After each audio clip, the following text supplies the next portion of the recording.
আমার প্রিয় মা ও বোন, এবার আপনাদের উদ্দেশ্যে আমি কোরআন এবং হাদিসের আলোকে 11টি বিশেষ নাসিহা পেশ করতে চাই, যেগুলো আপনাদের জীবনকে আলোকিত করবে, দুনিয়াতে আপনাদেরকে মর্যাদার আসনে আসীন করবে, আর আখিরাতে আল্লাহ তাআলার কাছে আপনারা প্রিয় বান্দী হিসাবে উপস্থাপিত হবেন।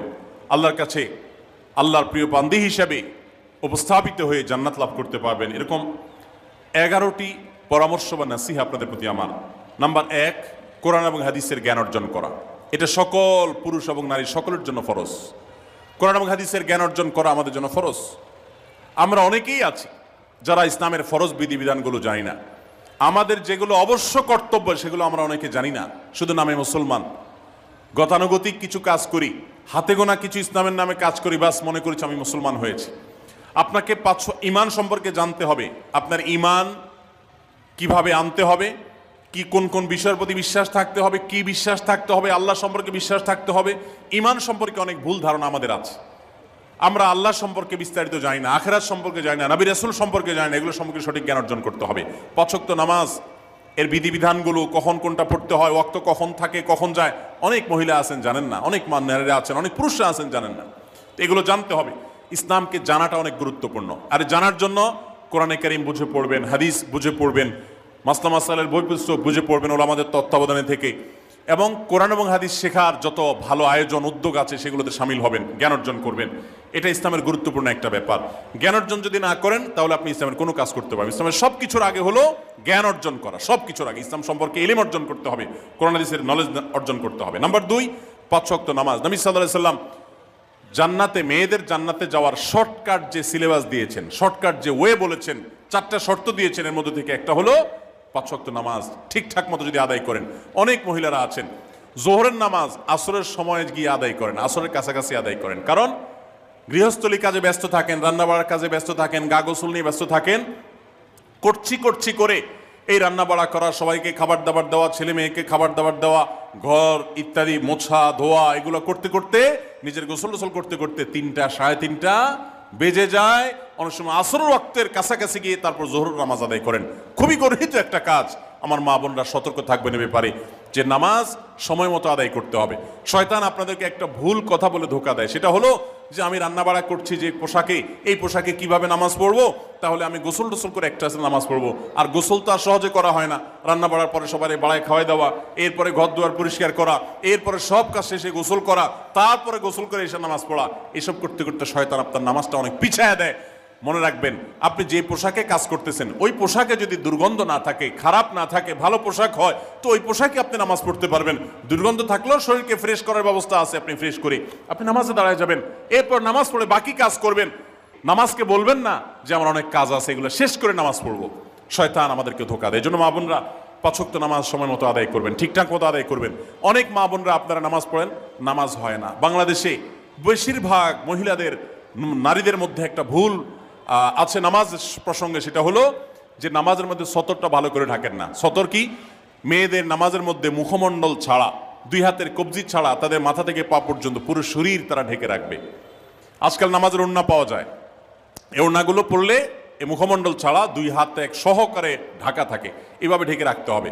আপনি যদি নামাজ পড়েন আপনার গলা দেখা যায়, আপনার কাঁধের কিছু অংশ দেখা যায়, চুল দেখা যায়, আপনার হাতের কনুই দেখা যায়, তাহলে সেক্ষেত্রে কিন্তু আপনার নামাজ হবে না। যদি আপনার পুরো নামাজ জুড়ে এরকম খালি থাকে এগুলো, তাহলে নামাজ হবে না।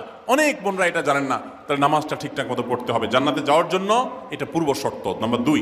নাম্বার 3, রমজান মাসে রোজা রাখা। রোজা রাখার ক্ষেত্রে আলহামদুলিল্লাহ মা বোনরা রাখেন সাধারণত, কিন্তু রোজা রেখে গীবত, মিথ্যা, শেকায়েত, মানুষের পিছনে সমালোচনা করা, এগুলো করলে রমজান নষ্ট হয়ে যায়, রোজা নষ্ট হয়ে যায়। এগুলো করা যাবে না, এগুলোতে বেঁচে থাকতে হবে।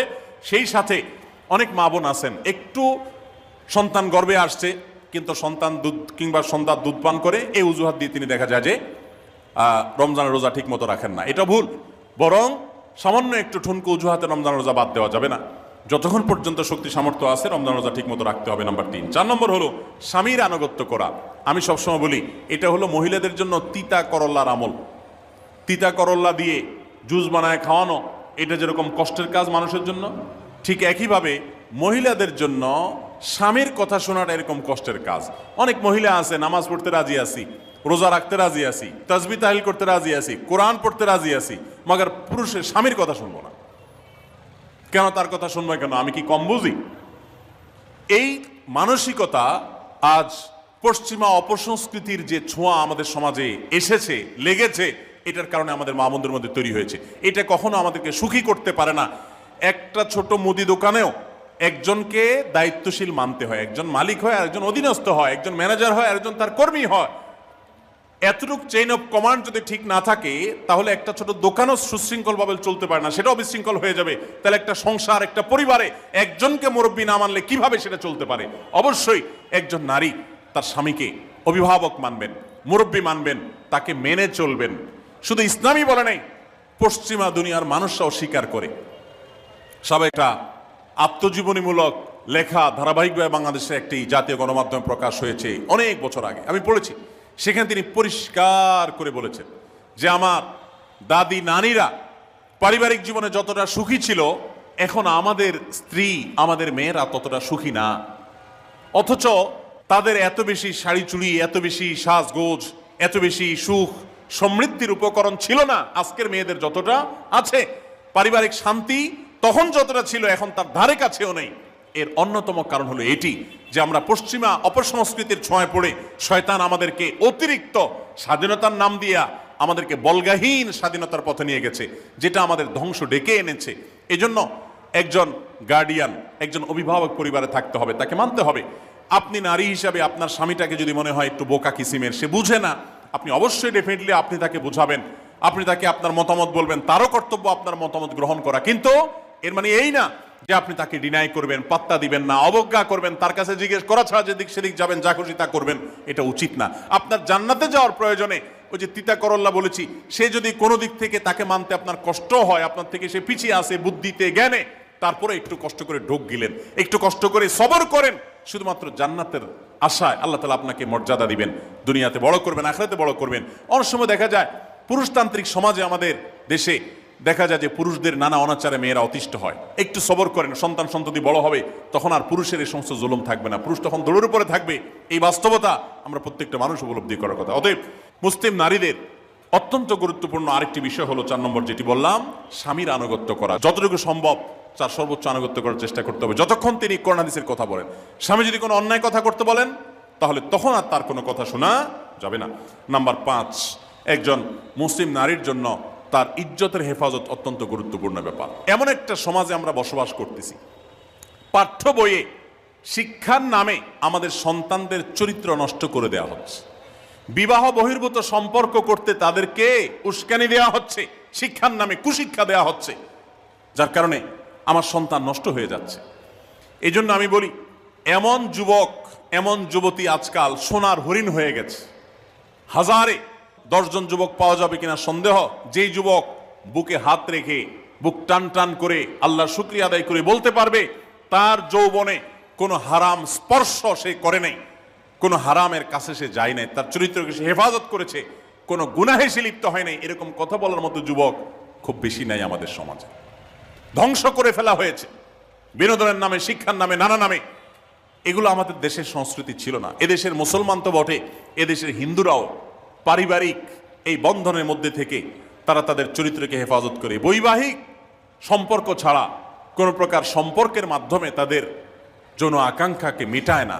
এটা এদেশের মাটির, এদেশের কালচার, এদেশের মানুষের কালচার, এদেশের সকল ধরনের মানুষের কালচার, কিন্তু এদেশের সেই সংস্কৃতিকে ধ্বংস করে দেওয়া হচ্ছে ছোট ছোট বাচ্চাদের বইয়ে এই বিবাহ বহির্ভূত সম্পর্কের কথা বলে। এই জন্য সচ্চরিত্র এখন সোনার হরিণ হয়ে গেছে।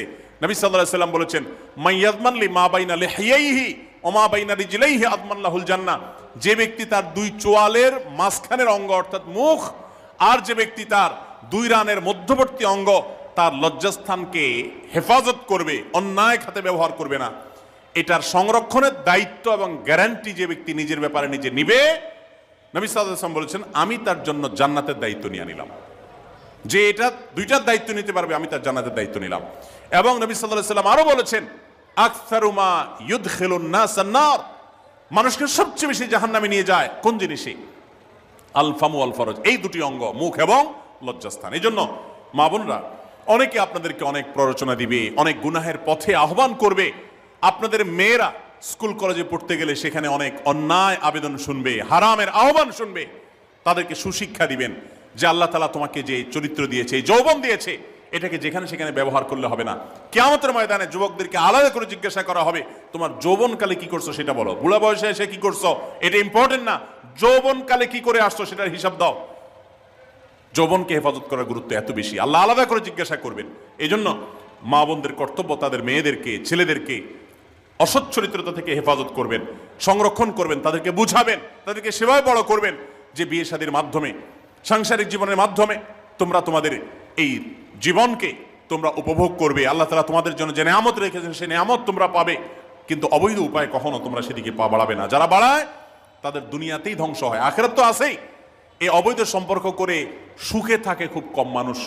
যারা যত বেশি এই জগতে যায় তারা তত বেশি অসুখী থাকে দাম্পত্য জীবনে। অতএব একজন নারী তার 5 নম্বর গুরুত্বপূর্ণ বিষয় হলো তার ইজ্জতের হেফাজত, লজ্জাস্থানের হেফাজত এবং তার চরিত্রের হেফাজত। আল্লাহ তাআলা আমাদের মা বোনদেরকে সেই তৌফিক দান করুন।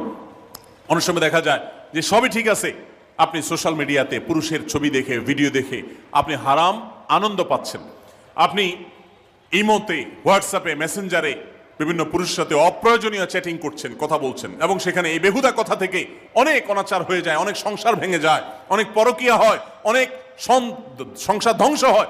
এই জন্য আল্লাহ বলেছেন আল্লাহ তাকরাবুজ জেনা, জেনার কাছেও যেও না, চ্যাটিংই করতে যেও না, কারণ করতে গেলে তুমি ডুবে যাবা, পরে ফিরে আসতে পারবা না। ভয়ঙ্কর এক গুহা এবং ভয়ঙ্কর এক জগৎ। তো এই পথ থেকে আমাদেরকে বেঁচে থাকতে হবে। আল্লাহ আমাদের তৌফিক দান করুন। নাম্বার 6, মা বোনদের জন্য গুরুত্বপূর্ণ বিষয় হলো সন্তানদের লালন পালন করা। আপনি বাজার থেকে 2-4 কেজি আম কিনে খাইছেন, এটাতে আপনি যতটা সুখী হতে পারবেন, আপনি যদি একটা আমের গাছ লাগাই দিতে পারেন তাহলে তার চাইতে অনেক বেশি সুখী হতে পারবেন, আপনি বেশি লাভবান হবেন, আপনি মনকে মন আম খেতে পারবেন, আপনার বংশধররা খেতে পারবে।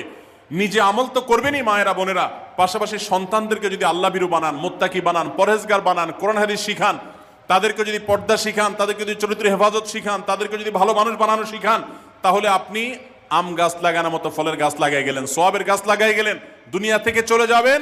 নেক সন্তানের আমল যেগুলো আপনি শিখাই দিয়ে গেছেন, এগুলোর সব আপনি পেতে থাকবেন। ছেলেটাকে সূরা ফাতিহা নিজে শিখাবেন, মেয়েটাকে সূরা ফাতিহা নিজে শিখাবেন, নিজে ভালো করে শিখবেন, তাহলে মরণ পর্যন্ত এই ছেলে যতবার সূরা ফাতিহা পড়বে প্রত্যেক নামাজে আপনি কিন্তু সওয়াব পেয়ে থাকবেন, কারণ আপনি শিখাই দিয়ে গেছেন, আপনি শুরুটা করে দিয়ে গেছেন। এই জন্য মা বোনদের জন্য সন্তানদের লালন পালন করা, সন্তান দুধে ভাতে আছে কিনা, ভালো জামা কাপড় পরছে কিনা, এর চাইতে ইম্পর্টেন্ট হলো সন্তান আমার নামাজ পড়ছে কিনা, সন্তান আমার আল্লাহকে চিনে কিনা, সন্তান আমার কোরআন হাদিসের শিক্ষা পেয়েছে কিনা, সন্তান একজন স্কুলে যায় না তার জন্য আমার মাথা খারাপ হলে, সন্তান একজন নামাজ পড়ে না এক ওয়াক্ত তার জন্য আরো বেশি মাথা খারাপ হতে হবে। তাহলে আপনি দায়িত্বশীল মা হতে পারবেন, দায়িত্বশীল বাবা হতে পারবেন। মনে রাখবেন নবী সাল্লাল্লাহু আলাইহি ওয়াসাল্লাম বলেছেন, প্রত্যেকটা শিশু জন্মগ্রহণ করে ভালো মানুষ হয়ে, কেউ জন্মগতভাবে খারাপ হয় না, ডাকাত হয়ে জন্মায় না, তবে তার মা বাপ তাকে নষ্ট করে। কারণ মা বাপ তাকে ঠিক মতো লালন পালন না করে, ভালো পরিবেশ দেয় না, খারাপ ছেলেফেলের সাথে মিশে, তখন সে নষ্ট হয়। এই জন্য আপনার দায়িত্ব সন্তান কার সাথে মিশছে, কোথায় যাচ্ছে, কি করতেছে, মোবাইলে কি দেখছে, সন্তানকে সময় দেন, মোবাইল টিপাটিপি বন্ধ করেন, তাদেরকে নিয়ে বসেন, তাদেরকে কথা শোনান, কোরআন হাদিস পাঠ করে শোনান, তাদেরকে ভালো পরিবেশ দেন, ভালো ফ্যামিলির, দিনদার ফ্যামিলির বাচ্চাদের সাথে তাদেরকে মিশান। ইনশাআল্লাহ আপনি আল্লাহর কাছে এর জন্য উত্তম বিনিময় পাবেন, সওয়াব পাবেন। নাম্বার 7, মা বোনরা বিশেষ করে আপনাদের জন্য গুরুত্বপূর্ণ হলো কৃতজ্ঞতা আদায় করবেন। পুরুষদের জন্য গুরুত্বপূর্ণ, কিন্তু মা বোনদের জন্য বিশেষ গুরুত্বপূর্ণ এই জন্য যে নবী সাল্লাল্লাহু আলাইহি ওয়াসাল্লাম বলেছেন, তিনি জাহান্নামে নারীদেরকে যে দেখেছেন, তাকে যে দেখানো হয়েছে মেরাজে, যে প্রচুর সংখ্যক নারীরা জাহান্নামে, এর অন্যতম একটা কারণ ছিল নেয়ামতের নাশকরি করা। পুরুষদের মধ্যেও নাশকরির কারণে বহু পুরুষ জাহান্নামে যাবে। মা বোনরা স্বামী এবং নিজের জগতে যতটুকু আল্লাহ তাআলা দিয়েছেন এতটুকুর উপর শুকর আদায় করবেন। আপনার স্বামী মানুষটা হয়তো মুখটা খারাপ, কিন্তু তার শরীরটা ভালো আছে, সে আপনাকে উপার্জন করে এনে খাওয়ায়। অনেক মহিলা আছে তার স্বামী হয়তো অ্যাক্সিডেন্ট করে পঙ্গু হয়ে গেছে, সে হয়তো বিছানা শুয়ে বাকি জীবন কাটিয়েছে, তার কষ্টের কোনো শেষ নাই। আপনার স্বামী হয়তো বা তার কোনো দিক থেকে দুর্বলতা আছে, আবার বহু দিক থেকে তার ভালো গুণ আছে। একই কথা পুরুষদের জন্য ইসলাম নির্দেশ করেছে যে তার স্ত্রীর একটা গুণ খারাপ দেখে যদি তার কষ্ট লাগে, তো সে চিন্তা করলে 10টা গুণ ভালো দেখবে, সেটা দেখে শুকর আদায় করা উচিত। এই শুকরিয়া আদায় করা ছাড়া পুরুষ হোক নারী হোক কে আল্লাহর প্রিয় বান্দা হতে পারবে না। এজন্য আল্লাহর কাছে শুকরিয়া আদায় করবেন। মায়েরা বিশেষ করে শ্বশুরের বাড়িতে যাওয়ার পর প্রথম অনেক কষ্ট হয়। আমি সবসময় বলি, শ্বশুর বাড়িতে যাওয়ার পর মেয়েরা আমাদের দেশে নানান জুলুম নির্যাতন সহ্য করতে হয়। শাশুড়ি বাঁকা চোখে দেখে, সব শাশুড়ি না, অনেক শাশুড়ি, অনেক সময় ননদরা বাঁকা চোখে দেখে, স্বামী লোকটা জ্বালায় নানাভাবে, দেবররা জ্বালায়, নানানভাবে মানুষ খোঁচাখুচি করে কষ্ট দেয়। একটু ধৈর্য ধারণ করেন, আল্লাহ তাআলা আপনার সংসারে যখন 2-4টা সন্তান দিবে, এরা যখন বড় হয়ে যাবে, এগুলো সব আপনার বাহিনী হয়ে যাবে, তখন দেখবেন ওই বুড়া আস্তে আস্তে চুপসে গেছে, বুড়ার বড় কোনো গলা নাই, বড় কোনো কথা নাই, কারণ পোলাপান সব মায়ের পক্ষে থাকে, বুড়া সব আস্তে আস্তে সাইজ হয়ে যায়। এই জন্য মা বোনরা সবর করবেন, ধৈর্য ধারণ করবেন, খবরদার ধৈর্য হারা হবেন না, শুকর আদায় করবেন। নাম্বার 8, কখনো মুখ খারাপ করবেন না, গালিগালাজ করবেন না, অভিশাপ দিবেন না। অনেক সময় পোলাপান একটু উল্টাপাল্টা করলে তাদেরকে অনেক মা অভিশাপ দিয়ে দেন, গজব ঠাডা দিয়ে দেন, বদদোয়া করেন, মুখ দিয়ে খারাপ কথা বলে ফেলেন। এগুলো খুব খারাপ জিনিস। নবী সাল্লাল্লাহু আলাইহি সাল্লাম বলেছেন, যদি কাউকে গজব ঠাডা দেওয়া হয় তো এটার উপযুক্ত না হলে যে দেয় তার উপরে এসে পড়ে, এরকম ভয়াবহ একটা বিষয়। এই জন্য কোন অবস্থাতে এগুলো যেন না হয়। এবং মেয়েদের জাহান্নামে যাওয়ার বেশি জাহান্নামে যাওয়ার অন্যতম একটা কারণ এটাও যে তাদের মধ্যে, অনেকের মধ্যে, আমি সবার কথা বলছি না, যে এই ধরনের গালিগালাজ করা, অভিশাপ দেওয়ার বদস্বভাব আছে। এই বদস্বভাব বহু পুরুষের মধ্যেও আছে, সবাইকে ছাড়তে হবে। নাম্বার 9, আত্মীয়তার বন্ধন রক্ষা করার পরে দায়িত্বশীল হতে হবে। স্বামীকে স্বামীর ভাই বোনের সাথে সম্পর্ক ভালো রাখতে কখনো বাধা দিবেন না। অনেক মহিলা আছে বোকার মতো কাজ করে। স্বামী যদি স্বামীর ভাইকে তার টাকা পয়সা দেয় সে অপছন্দ করে, স্বামী যদি স্বামীর বোনকে টাকা পয়সা দেয় সে এটাকে পছন্দ করে না, মা বাবার খোঁজ খবর বেশি নিলে তার কাছে ভালো লাগে না। এই মহিলা হলো নির্বোধ। কেন নির্বোধ? কারণ নবী সাল্লাল্লাহু আলাইহি সাল্লাম বলেছেন যে মান সাররাহু আন ইউবসাতালাহু ফি রিজকিহি আও ইউনসালাহু ফি আথারি ফালিয়াসিল রাহিমা, যে ব্যক্তি চায় তার রিজিকে আল্লাহ বরকত দেখ, তার হায়াতে বরকত দেখ, সে যেন রক্ত সম্পর্কে আত্মীয়দের সাথে সম্পর্ক বেশি ভালো রাখে। তাহলে আপনার স্বামীর রিজিক বেশি হোক, টাকা পয়সা বেশি হোক, তার হায়াতে বরকত হোক, এটা যদি আপনি চান তাহলে আপনি বরং তারা উৎসাহিত করা উচিত। তোমার ভাইটার খবর নাও, তোমার বোনটার বাড়িতে যাও, তোমার মা বাপের খেদমত করো, তাদের সাথে যত সম্পৃক্ত থাকবে আপনার স্বামীতে আল্লাহ তাআলা তত বরকত দান করবেন। এই জন্য তাকে সেটা করবেন। আবার পুরুষদেরও উচিত মেয়েদেরকে সুযোগ দেওয়া, তারা তাদের বাপ, মেয়েরও তো কর্তব্য আছে তার বাপ মার প্রতি, বাপ মার খেদমত করবে, বাপ মার জন্য হাদিয়া তোফা দিবে। অনেক পুরুষরা আছে মেয়েদের পাওনা অধিকারই দেয় না, হাদিয়া তোফা কোত্থেকে দিবে, তাদের মহরটাই দেয় না, তাদের হাত খরচ দেয় না। আলাদা কিছু হাত খরচ দেওয়া উচিত, যে তার মতো সে খরচ করবে, তার মা বাপের জন্য খরচ করবে। এগুলোর বিনিময়ে আমরা আল্লাহর কাছে জান্নাত পাবো। অতএব এই আত্মীয়তার সম্পর্ক রক্ষা করা গুরুত্বপূর্ণ। নাম্বার 10, সাদাকা করবেন। সাদাকা জাহান্নাম থেকে মুক্তির কারণ। নবী সাল্লাল্লাহু আলাইহি সাল্লাম জাহান্নামের পরে সতর্ক করেছেন আপনাদেরকে, আমাদের সবাইকে। অতএব সাদাকা দিলে জাহান্নাম থেকে মুক্তির একটা পথ আমরা পাই, সুগম হয়। এবং নবী সাল্লাল্লাহু আলাইহি সাল্লামের সময় মহিলা সাহাবীরা তাদের গহনা খুলে আল্লাহর রাস্তায় দান করতেন। এজন্য মসজিদ, মাদ্রাসা, বিভিন্ন গুরুত্বপূর্ণ যে দানের খাতগুলো আছে সেগুলোতে বেশি বেশি দান করবেন, বেশি বেশি আল্লাহর রাস্তায় ব্যয় করবেন, যতটুকু তৌফিক আছে ততটুকু। এখন মহিলারা দান করবে কোত্থেকে? পুরুষরা মহরের টাকাই পরিশোধ করে না, বেচারে দান করবে কোত্থেকে? এই জন্য পুরুষরা দায়ী হবে। এবং মহিলারাও তাদের মহরের টাকা যেন অনাদায় না থাকে, তারা যেভাবে চেষ্টা করলে হয় সেভাবে চেষ্টা করবেন। এবং তাদের হাত খরচ আলাদা দেওয়া উচিত, এবং তারা পর্দার মধ্যে থেকে তাদের মতো উপার্জনও করতে পারেন, সেটাও শরীয়ত তাদের জন্য সুযোগ রেখেছে। যেভাবে হোক তারাও সাদাকার চেষ্টা করবেন।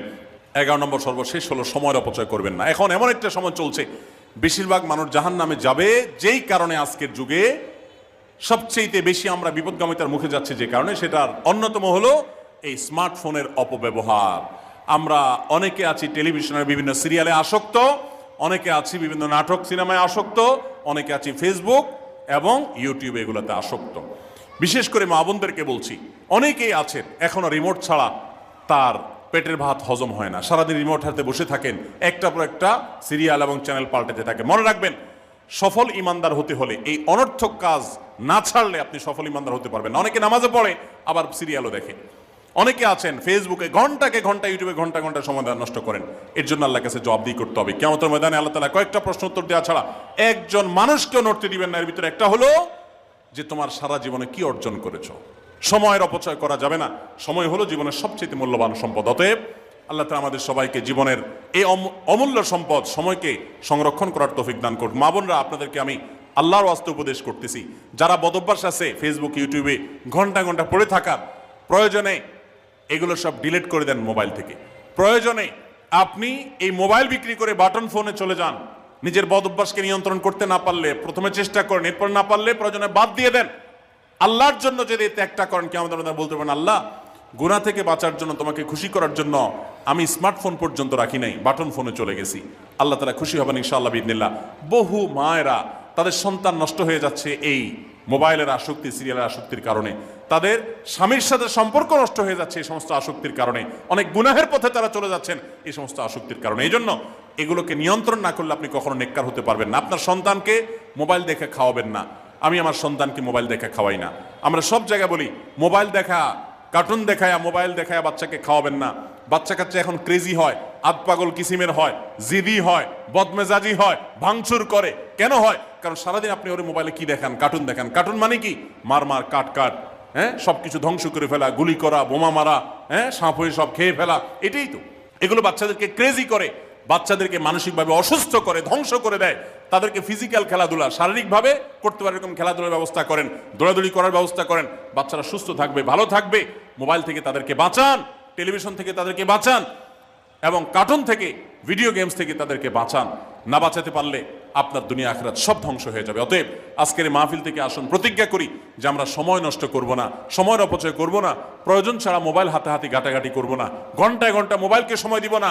অনেক মেয়েরা আছেন, অনেক পুরুষরা আছেন, এই একটি অপকর্মের কারণে তার শিক্ষা জীবন ধ্বংস হয়ে যায়, চাকরি নষ্ট হয়ে যায়, ব্যবসা লাটে উঠে, মা বাবার সাথে সম্পর্ক নষ্ট হয়, স্বামী স্ত্রীর সম্পর্ক নষ্ট হয়, সাংসারিক জীবন ধ্বংস হয়ে যায়, সবকিছু ধ্বংস হয়ে যায় শুধু এই মোবাইল ফোনের অনিয়ন্ত্রিত ব্যবহার করার কারণে।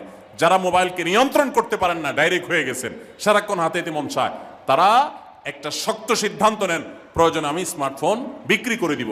6 মাস 8 মাস আপনি কিছুদিনের জন্য, 1 বছরের জন্য বাটন ফোনে চলে যান, এরপর আবার ব্যাক করলে আশা করা যায় আল্লাহ আপনাকে হেফাজত করবেন।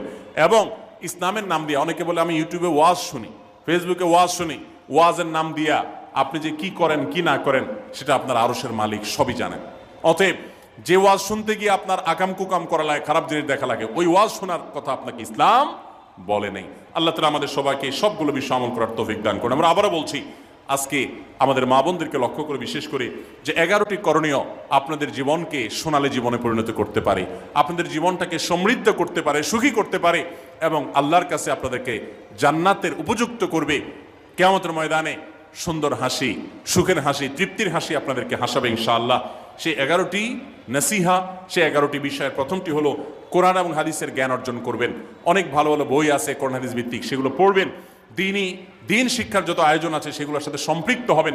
অনলাইনে অনেক কোর্স করা যায়, সেগুলোতে আপনি সম্পৃক্ত হতে পারেন। যেভাবে হোক আপনাকে কোরআন হাদিসের কথা জানতে হবে। আল্লাহ কি বলেছেন, রাসূল সাল্লাল্লাহু আলাইহি ওয়াসাল্লাম কি বলেছেন, মাসালা মাসাইল কখন কি করা উচিত, কোরআন হাদিসে কি বলা আছে, এগুলো জানতে হবে আপনাকে। যতটুকু সম্ভব জানার চেষ্টা করবেন। নাম্বার 2, 5 ওয়াক্ত নামাজ সঠিকভাবে আদায় করবেন, সময় মতো আদায় করবেন। জোহরের ওয়াক্ত বাসার কাজ কাম শেষ করে গোসল করে একেবারে 3টার দিকে একসাথে পড়বো, এটা করা যাবে না, বরং সময় মতো আদায় করতে হবে। এবং মেয়েদের যে সতর, এই সতর ঢাকার পরে সতর্ক থাকতে হবে। পুরো শরীর মুখমণ্ডল ছাড়া যেন ঢাকা থাকে, চুল, গলা, হাতের গোছা, কনুই, এগুলো যেন দেখা না যায়, খেয়াল রাখতে হবে। এবং নামাজ ধীরে ধীরে পড়তে হবে। অনেক মহিলা অনেক দ্রুততার সাথে নামাজ পড়েন, এবার পড়লে হবে না। নাম্বার 3, রমজানের রোজা ঠিক মতো রাখতে হবে, যথাযথভাবে রাখতে হবে। রোজা রেখে গীবত, শিকায়েত, মিথ্যা, গালমন্দ এগুলো করা যাবে না। নাম্বার 4, স্বামীর আনুগত্য করতে হবে। নিজের কাছে খারাপ লাগলেও একটু সবর করতে হবে, যতক্ষণ পর্যন্ত স্বামী ন্যায়সঙ্গত কথা বলে, অন্যায় কাজ করতে না বলে, গুনাহের কাজ করতে না বলে, ততক্ষণ পর্যন্ত তার কথা মানতে হবে। নিজের খারাপ লাগলেও মানবেন, আপনার জান্নাতের প্রয়োজনে, সুশৃঙ্খলার প্রয়োজনে, পারিবারিক শান্তির প্রয়োজনে। ইনশাআল্লাহ আপনি সুখে থাকবেন দুনিয়া এবং আখিরাত উভয় জগতে। নাম্বার 5, নিজের ইজ্জত সম্ভ্রম হেফাজত করবেন। অনলাইনে অফলাইনে কারোর সাথে হারাম সম্পর্ক করবেন না, কোনো গায়রে মারাম পুরুষ সাথে অযথা যোগাযোগ করবেন না, চ্যাটিং করবেন না, এবং সোশ্যাল মিডিয়াতে হারাম জিনিস দেখা থেকে নিজের চোখকে হেফাজত করবেন, বাঁচিয়ে রাখবেন। নাম্বার 6, নিজের সন্তানদেরকে দিন শিখাবেন, তাদেরকে কোরআন হাদিস শিখাবেন, উত্তমভাবে লালন পালন করবেন, তাদেরকে নামাজ শিখাবেন, মেয়েদেরকে পর্দা শিখাবেন, তারা যেন চরিত্রে হেফাজত করে সেই শিক্ষা তাদেরকে দিবেন। উপযুক্ত হওয়ার পর ছেলে মেয়েকে বিয়ে দিবেন, কোনোভাবে যেন হারাম সম্পর্কে না জড়ায় সেজন্য সাবধান থাকবেন। ভালো ফ্যামিলির সাথে তাদেরকে উঠা বসা করাবেন, ভালো শিক্ষা প্রতিষ্ঠানে দিবেন যেখানে দিলে তার ইমান আমল হেফাজত থাকবে। নাম্বার 7, আল্লাহর শুকরিয়া আদায় করবেন, বান্দারও শুকরিয়া আদায় করবেন। আল্লাহ যা দিয়েছেন, যতটুকু আছে স্বামীর সংসারে, আলহামদুলিল্লাহ বলতে শিখবেন, আল্লাহ তাআলা বাড়াই দিবেন ইনশাআল্লাহ। নাফরমানি, নাশুকরি করবেন না, তাহলে আপনি নিজেই ক্ষতিগ্রস্ত হবেন, কষ্টের মধ্যে থাকবেন। আর শুকরিয়া আদায় করলে আপনার নিজেরই মানসিক প্রশান্তি হবে, আল্লাহর নিয়ামত বাড়িয়ে দিবেন। নাম্বার 8, কোনো প্রকার অভিশাপ গালমন্দ করবেন না, সেটা ছেলে মেয়েকে হোক, সংসারকে হোক, স্বামীকে হোক, কোনো কিছু না, ধৈর্য ধারণ করতে হবে। পুরুষদের জন্য এই কথাগুলো প্রযোজ্য। আর নাম্বার 9, আত্মীয়তার সম্পর্ক রক্ষা করতে হবে, ছিন্ন করা যাবে না। নিজের স্বামীকে তার বাপ, তার বোন, তার মা, তার ভাই, তাদের সাথে সুসম্পর্ক বজায় রাখতে সাহায্য করবেন, বাধা দিবেন না, পারলে আরো সাহায্য করবেন, এতে আপনারই লাভ হবে। আবার স্বামীদেরও উচিত স্ত্রীকে তার পরিবারের সাথে সম্পর্ক বজায় রাখার জন্য সাহায্য করা। মেয়েদের উচিত তাদের মা, তাদের বোন, ভাই, তাদের সাথে আজকাল মোবাইলে যোগাযোগ করা যায়, খোঁজখবর নেবেন, কথাবার্তা বলবেন। স্বামীর সংসারে আসছেন দেখে বাপের সংসার ভুলে যাবেন, সেটাও যেন না হয়, খেয়াল রাখতে হবে। নাম্বার 10, যতটুকু সম্ভব দান সাদাকা করবেন, জান সাদাকা জাহান্নাম থেকে মুক্তির কারণ হয়, সেটার জন্য সাধ্য অনুযায়ী করবেন। পুরুষরা তাদের জন্য এক্ষেত্রে হেল্প করবেন, যাতে তাদের মোহর ইত্যাদি দেওয়া, মাসে হাত খরচ কিছু দেওয়া, যাতে তারা সাদাকা করতে পারে সেই সুযোগ। আজকাল দেখা যায় অনেক মেয়েরা টাকা পয়সা পেলে মার্কেটে চলে যাবেন, কি কিনবে এটা নিয়ে অস্থির হয়ে যান। মার্কেটে আপনি যা দরকার হলে যাবেন, কেনা দরকার হলে কিনবেন, কিন্তু দানের জন্য একটা খাত রাখবেন। পারিবারিক সাদাকা বাক্স, একটা বাক্স রাখবেন, যে খুচরা টাকা পয়সা বা বিভিন্ন টাকা পয়সা ছেলে মেয়েরা রাখবে, আপনি রাখবেন, উৎসাহিত করবেন। এটা দিয়ে একটা গরিব ফ্যামিলি মুখে হাসি ফোটাবেন, একটা ভালো কাজ করবেন, পারিবারিকভাবে এরকম দানের ব্যবস্থা করবেন। বোনেরা, সর্বশেষ হলো সময় নষ্ট করবেন না সোশ্যাল মিডিয়াতে। আল্লাহর ওয়াস্তে এটা থেকে নিজেকে বাঁচাবার জন্য সংগ্রাম করেন। যারা এখনো এই রোগ থেকে বাঁচতে পারেন নাই, আল্লাহর কসম করে বলছি, দুনিয়ার জীবনটাই ধ্বংস হবে, অসুখী থাকবেন, অশান্তিতে থাকবেন, আখিরাতের ধ্বংস তো আছেই। অতএব ফেসবুক, ইউটিউব, এটা যদি আপনাকে দেখতে হয়, খারাপ কিছু যেন না আসে সেভাবে ফিল্টার করে নেবেন, এবং নিয়ন্ত্রিত নির্দিষ্ট সময়ের বেশি দেখবেন না। 10 মিনিট সকাল দুপুর রাত, এর বেশি বিকাল, আমি এর বেশি দেখবো না। ঘন্টায় ঘন্টা টিপবেন না। অনেক মহিলা আছে স্বামীকে সময় দেওয়ার সুযোগ নাই, সন্তানের দিকে তাকাবার সুযোগ নাই, উনি টেলিভিশন এবং মোবাইলে আসক্ত, এবং এটা আমাদের সমাজকে ধ্বংস করে দিচ্ছে। নিজের ক্ষতি নিজে করছেন, নিজের পায়ে কুঠারাঘাত করছেন। আল্লাহ তাআলা আমাদের সবাইকে এই সব বিষয়গুলোকে মেনে চলে, এই 11টা পয়েন্টকে মেনে চলে আমাদের মা বোনদের জীবনকে সমৃদ্ধ করার তৌফিক দান করুন। আমাদের সবাইকে আল্লাহ তাআলা আমল করার তৌফিক